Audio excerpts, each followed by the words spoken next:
একটু কথা বলি। বলো না তোমরা, আমি তো যে কোনো একজন বলেন, একজন বলেন, একজন বলেন। আপনি কি মানে ফেল করেছেন না পাস করেছেন? পাস করেছি, আপনি কেন আসছেন? সাপোর্ট দিতে আসছি। বেশিরভাগই ফেল। ফেলই যদি করে থাকে এত আনন্দ কোনো মুহূর্ত কেন?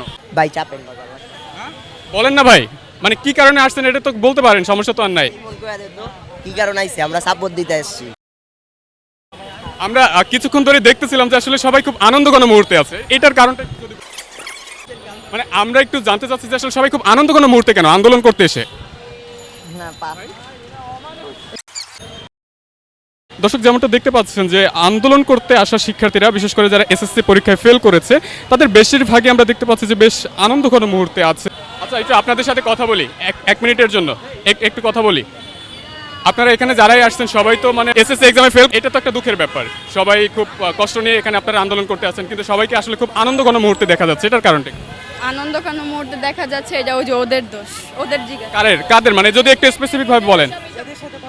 আনন্দঘন মুহূর্ত সেলফি তোলা, এটার কারণটা কি? আরে যেটা যুক্তি ওইটা আপনি যুক্তিযুক্ত আপনি কথা বলেন, উল্টাপাল্টা পার্সোনালি আমার আপনাদের প্রশ্ন কোনো পার্সোনালি কোশ্চেন করছি না, আপনারা আসছেন একটা আন্দোলন নিয়ে, কিন্তু আসলে খুব আপনাদের দেখতে পাচ্ছি যে আনন্দঘন মুহূর্তে আছেন, কিন্তু এটা তো মুহূর্তে আমাদের এই যে কথাবার্তা চলতেছে, আমাদের প্রতিনিধিরা এখনো আসে নাই। এবার যারা 24-এর ব্যাচ, যারা গত 24-এর ব্যাচ ছিল, তারা এক বিষয়ে যারা ফেল করেছে, এবার 25-এ তারা পরীক্ষা অংশগ্রহণ করেছিল, কিন্তু তারা এক বিষয় পরীক্ষা দিয়ে 3 বিষয় ফেল এসেছে, 2 বিষয় ফেল এসেছে।